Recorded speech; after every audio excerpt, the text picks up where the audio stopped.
It was mid-September when the new girl arrived in Ms. Caroline Fletcher's classroom. A hush settled as Ms. Fletcher introduced her to the rest of the students. Awkward silences were common on any child's first day, but this was different. There was no fidgeting, no nervous tension from the newcomer. She stood quietly, her arms folded behind her back, her eyes calm and cool as they scanned the room. It was almost as if they all sensed something unusual about her, an unsettling presence that made Miss Fletcher's skin prickle. Outside, autumn light filtered through high windows, casting slanted rays that revealed floating dust motes. Ms. Fletcher extended a hand toward the girl. "Welcome to our classroom. Would you like to share your name with everyone?" The girl replied in a soft, measured tone. "My name is Avery Johnson." Ms. Fletcher nodded. "We're glad to have you with us, Avery. Everyone please help her feel welcome." The students murmured a polite greeting in return, and Avery took her seat in the second row. The crisp newness of her uniform contrasted with the well-worn desks and the chipped paint on the walls. As Miss Fletcher began the morning's math lesson, her mind wandered, remembering a subtle recollection, a face in an old yearbook that looked hauntingly similar, but the recollection was fleeting. She dismissed the momentary chill that rippled along her spine and continued teaching. The day progressed uneventfully, with reading comprehension exercises, group activities, and a few short, playful breaks. Avery worked neatly and quietly. Unlike other newcomers who might struggle or ask questions, she appeared eerily at ease, operating as if she had done all of this before and remembered every step. Miss Fletcher approached her desk mid-afternoon. "Doing okay, Avery? It's your first day, so please let me know if you need help." Avery looked up with an unsettling poise. "I'm fine, Miss Fletcher, thank you." Though polite, her response was mechanical. She wore a small, polite smile that didn't quite reach her eyes. Miss Fletcher nodded and daringly let her gaze linger on the girl's features. Something nagged at her.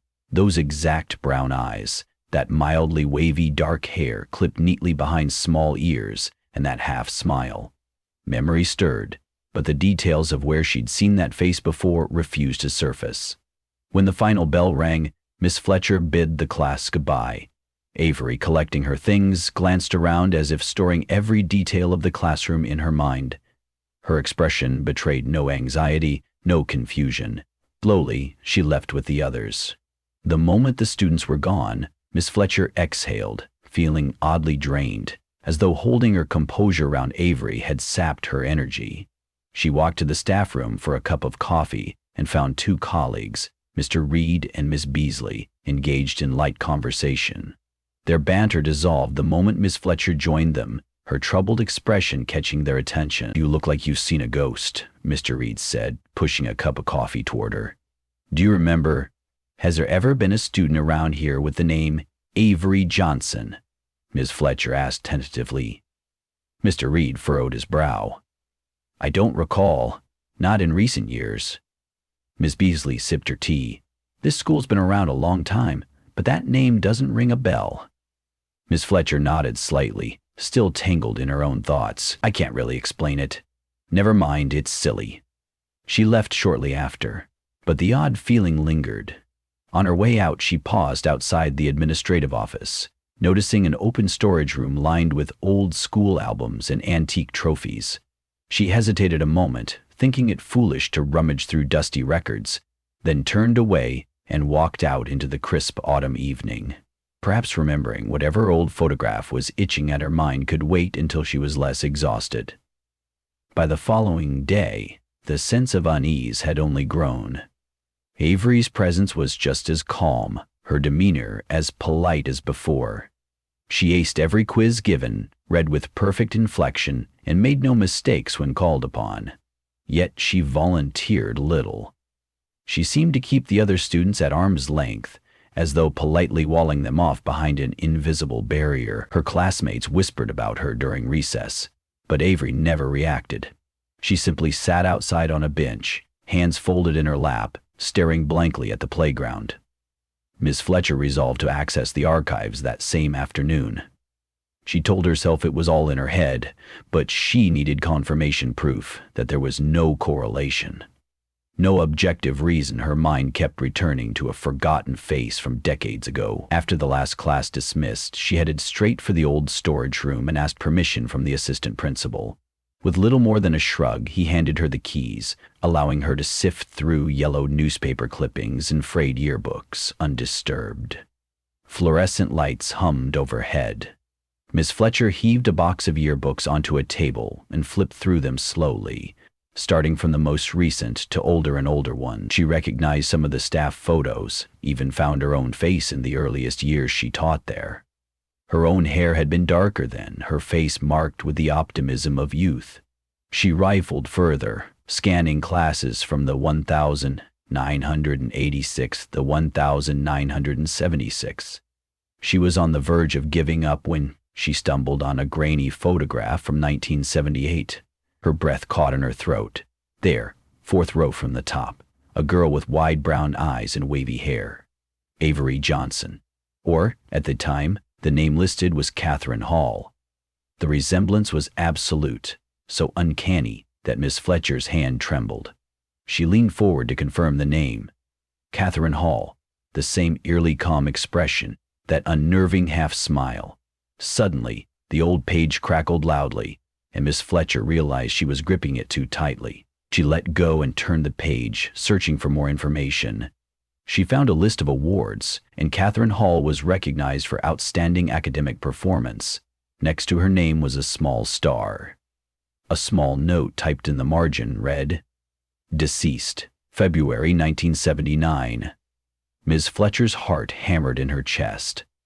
A child who had died 4 decades ago looked unmistakably like her new student.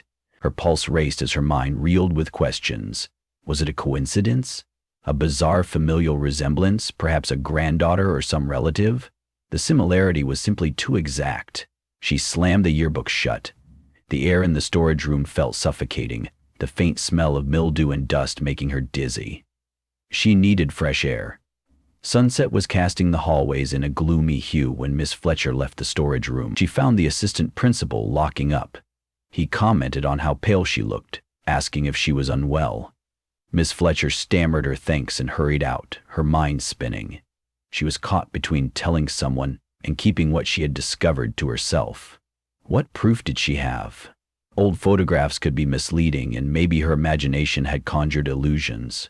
But no. She'd seen the face with her own eyes. That night, Miss Fletcher couldn't sleep. She tried reading and then turned to the television, but neither offered a distraction. Instead, her thoughts circled around the possibility that her new student was some sort of reincarnation? It was unthinkable in any rational sense, yet doubt gnawed at her. Eventually, she decided to approach Avery's parents for some background about their daughter. She doubted that they would confirm anything outlandish, but perhaps there was another explanation, some genetic twist of fate. She closed her eyes, willing herself to sleep, but the darkness offered no peace. Images of the yearbook photo faded into strange dreams. She saw Catherine Hall walking the school corridors at night, holding a dusty old textbook, her expression calm, but somehow full of silent accusation. Miss Fletcher startled awake just before dawn, her sheets tangled around her legs. Morning found her standing at the school's front entrance, more exhausted than ever. Avery was among the first to arrive, her steps measured as she approached the main doors. Miss Fletcher greeted her softly. Avery smiled. An involuntary chill traveled along Miss Fletcher's neck. The resemblance was too much to dismiss. "Good morning, Avery. How are you today?" Miss Fletcher asked, forcing calm into her voice. "Fine, thank you, Miss Fletcher. The bus was quiet this morning," Avery replied evenly. "Did your mother or father see you off?" Miss Fletcher asked. She wasn't sure how to pry without seeming intrusive. "I'd like to meet them." Avery paused, stepping into a pool of sunlight that highlighted every detail of her face. "They're busy, but maybe you could come over sometime." Her words were maddeningly ambiguous. Miss Fletcher tried for a gentle smile. "That would be nice. Let me know when works best." Avery gave a small nod, then walked to her seat in the classroom. As she passed, the faint scent of something lilac-like or rosewater drifted through the air. It struck Miss Fletcher as oddly old-fashioned. She took a breath to clear her head. Enough of this, she told herself. She needed real facts. That afternoon, Miss Fletcher asked the school counselor, Mrs. Beck, about Avery's enrollment forms. The official story was that Avery had moved in with her parents from a neighboring county, same state, no red flags. There was a phone number listed, but Miss Fletcher noticed there was no email, no emergency contact other than Mother Kathleen Johnson, and no father's name. Mrs. Beck shrugged. Some families prefer not to list everything. Anyway, the forms are all in order, she said, pushing them back into a file. Miss Fletcher leapt with the telephone number. That evening, she dialed it from her home, heart pounding with every ring. It went to voicemail 3 times. On the 4th attempt, a staticky connection clicked, and a woman answered, voice subdued. "This is Kathleen Johnson. Who's calling?" Scrambling to clarify her presence, Miss Fletcher spoke quickly. Good evening, Mrs. Johnson. This is Ms. Fletcher daughter, your daughter Avery's teacher. I just wanted to introduce myself and see if we could speak about how Avery is settling in." A measured pause. Miss Fletcher wondered if the line had gone dead. Then came the reply. "She's quite content, I believe. She enjoys school." "Yes," Mrs. Fletcher said carefully. "I've watched her do quite well so far. I was hoping to arrange a time to meet in person, maybe for a quick conference. It's customary with new students." Once more there was a pause. "I'm afraid I don't have a car at the moment, and my schedule is very hectic. Perhaps we can plan something next month?" Something about the slow, hesitant manner in which Mrs. Johnson spoke made Miss Fletcher break out in a sweat. She pressed further. "If that's difficult, maybe I could come to your home or meet you nearby. I do want to ensure Avery's well-being in all respects." The line crackled again.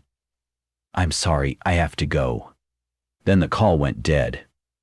Ms. Fletcher stared at her phone, the dial tone buzzing in her ear, and replaced the handset. If that conversation hadn't raised more questions than it answered, she didn't know what did. That night she returned to the old yearbook and studied the photograph of Catherine Hall under a stronger lamp. The expression, the posture, these were not merely family resemblances. They were identical. She checked the class roster from 1978. Catherine Hall was in the same grade as Avery now. Along the bottom of the page, Miss Fletcher read an inset note. In memoriam, Catherine Hall, 1967-1979. She felt a sinking feeling. Catherine had died partway through the school year, which meant she put the yearbook down on her coffee table, hands clenched. The memory of her dream the previous night came flooding back. It was too bizarre. She had to find some rational explanation. In the following days, Miss Fletcher watched Avery with intensified focus. She noticed how Avery's eyes slid over the classroom, how her hands sometimes trembled when startled by a noise. Avery might occasionally murmur something to herself before reciting an answer in class, almost as if verifying the response with an unseen companion. The more Miss Fletcher observed, the more unsettled she felt, noticing small idiosyncrasies. Avery never participated in group games, never truly laughed. The rest of the class picked up on her distance. Some of the children kept a wary distance, while a few teased her under their breath, as children do with anyone who seems different. Avery paid no heed. Rather than lash out or cry, she continued her studied silence. On a cloudy Thursday afternoon, Ms. Fletcher caught Avery staring out the window at the old swing set near the oak tree. There was something longing in her gaze, or perhaps it was sadness. "Avery," Ms. Fletcher said softly, "why don't you join the others?" Avery turned to look at her. The child's voice was almost too calm. "They wouldn't understand." Ms. Fletcher's throat tightened involuntarily. What wouldn't they understand? In that moment, thunder rumbled faintly outside as afternoon clouds darkened. Avery pressed her lips together, as if weighing her words carefully. "I'm different." Ms. Fletcher blinked. "There's nothing wrong with being different," she offered, forcing compassion into the words. She stepped closer, lowering her voice. "Is there something bothering you, something you'd like to share with me?" Avery's gaze flickered past Miss Fletcher to the hallway, where children's voices drifted in from the next class. "Maybe soon, she said, turning back to face the window. Her reflection shimmered in the glass, an unfamiliar quiver in her eyes. That was the most uncertain Miss Fletcher had ever seen her. After a moment's hesitation, Miss Fletcher gently rested a hand on the child's shoulder. Avery flinched as if the contact burned her. She pulled away swiftly, an apology in her eyes, then returned to her desk. Miss Fletcher's hand lingered in midair for a second, a static tingle spreading across her fingertips. Another restless night awaited Miss Fletcher. The next morning, she decided to confide in a friend who had grown up in the town, an older woman named Linda, who sometimes volunteered in the school library. Linda had known generations of local families and might recall Catherine Hall's story. So during lunch break that Friday, Miss Fletcher found Linda sorting books and mustered the courage to explain, in hushed tones, her unsettling discovery. Catherine Hall's identical face on Avery, the yearbook entry, the partial record of her death. Linda's normally cheerful countenance fell. "Catherine Hall," she murmured, setting aside a worn library book. "I was only a child then, maybe 8 or 9, but I remember the accident. Her family lived on Maple Street, near the old orchard. Fire, if I recall correctly. Catherine was an only child. She died in the flames. Her parents—" She paused, sadness crossing her features. "Her parents died soon after in a car crash, maybe a year later." A trembling knot formed in Miss Fletcher's stomach. "Have you seen Avery? You'd swear it's Catherine Hall in the flesh." Linda frowned, troubled. "I have not met Avery, but such coincidences do happen. Does the name Johnson ring any bells?" Linda shook her head slowly. "Not in relation to Catherine's family, no." She paused, wiping a layer of dust from her hands. "It's disturbing, but I can't claim to know how such a thing could occur." Miss Fletcher wanted to ask more, but the bell rang, signaling the end of the lunch period. Linda gave her a sympathetic look, mouth set in a tight line, and Miss Fletcher returned to class with answers that led only to deeper questions. By the end of the week, Miss Fletcher's nerves were shot, her obsession with Catherine Hall's reincarnation theory battling her better judgment. She tried one more time to call the number Avery's mother had provided, but no one answered. Determined, Miss Fletcher decided she would follow Avery after school. She rationalized that it was concern for the child's welfare, that Avery might actually need help, but deep inside, she admitted a stronger motive, the need for the truth. After the last bell rang on Monday, Miss Fletcher quickly grabbed her coat and left the school just behind Avery, staying a careful distance away. The sky was dull, gray clouds hinting at a drizzle. Avery walked to the bus stop, boarded, and found a seat near the front. Miss Fletcher jumped into her own car and followed the bus as it made its circuit to the outskirts of town. Finally, it stopped near a modest house at the end of a cul-de-sac lined with tired oak trees. She parked discreetly down the street and watched Avery step off. The house was older, paint peeling, windows heavily curtained. Avery hesitated at the front gate, gazing up at the second-story window. There were no lights on. A sense of dereliction cast a gloom over the small property.